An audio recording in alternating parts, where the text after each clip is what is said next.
నమస్తే, welcome to A1 TV Telugu news. ఇక details చూస్తే పశ్చిమ గోదావరి జిల్లా భీమవరంలో అంగన్వాడీ సిబ్బంది వేతనాల పెంపు కోరుతూ జిల్లా కేంద్రాల్లో ఈ నెల 23 నుంచి 26 వరకు నిరాహార దీక్షలు నిర్వహిస్తున్నారు. అలాగే రాష్ట్ర బడ్జెట్లో వేతనాల పెంపుపై ప్రస్తావన లేకపోవడాన్ని వారు తీవ్రంగా వ్యతిరేకించారు. ఇక ప్రభుత్వం తక్షణమే స్పందించకపోతే వచ్చే నెల 2న విజయవాడలో భారీ సమ్మె చేపడతామని హెచ్చరించారు. గత ప్రభుత్వ హయాంలో 42 రోజుల పాటు నిరాహార దీక్షలు చేపట్టినా ఎటువంటి ప్రయోజనం లేకపోయిందని పేర్కొన్నారు. 23వ తేదీ నుంచి 26వ తేదీ వరకు ప్రభుత్వ కార్యాలయాల వద్ద అలాగే జిల్లా కేంద్రంలో కూడా రిలే నిరాహార దీక్షలని చేపట్టడం జరుగుతుంది. ప్రధానంగా ఈరోజు ఐసీడీఎస్కి ఫిబ్రవరి 14వ తేదీన రాష్ట్ర బడ్జెట్ ప్రవేశపెట్టింది.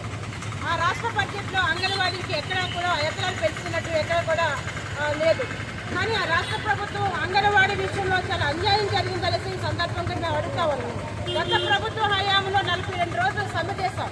ఆ సమ్మె సందర్భంగా ఇప్పుడున్నటువంటి కూటమి ప్రభుత్వం ఏదైతే ఉందో ఈ నాయకులందరూ కూడా సీఎం గారు, మంత్రులు అందరూ కూడా మా టెంట్ల దగ్గరికి వచ్చి ఆడపిల్లలైన మీకు అంగన్వాడీకి చాలా అన్యాయం జరిగింది, మా ప్రభుత్వం వస్తే కనుక మీకు వేతనాలు పెంచుతాము, మీ సమస్యలు పరిష్కారం చేస్తామనేసి ఆ రోజు ఇప్పుడున్నటువంటి సీఎం గారు, మంత్రులు అందరూ కూడా చెప్పారు. కానీ మరి ఇప్పుడు ఈ ప్రభుత్వం వచ్చి 19 నెలలు అవుతుంది, కానీ ఎక్కడ కూడా అంగన్వాడీలకు వేతనాలు పెంచుతున్నట్టు కానీ అంగన్వాడీ సమస్యలు పరిష్కారం చేస్తామని కానీ ఎక్కడ కూడా మాట్లాడలేదు.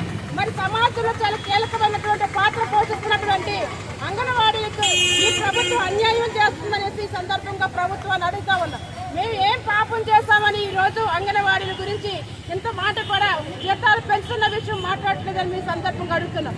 ఇప్పటికైనా ప్రభుత్వం ఆలోచన చేయాలి. అంగన్వాడీలకు కనీస వేతనం 26,000 ఇవ్వాలి.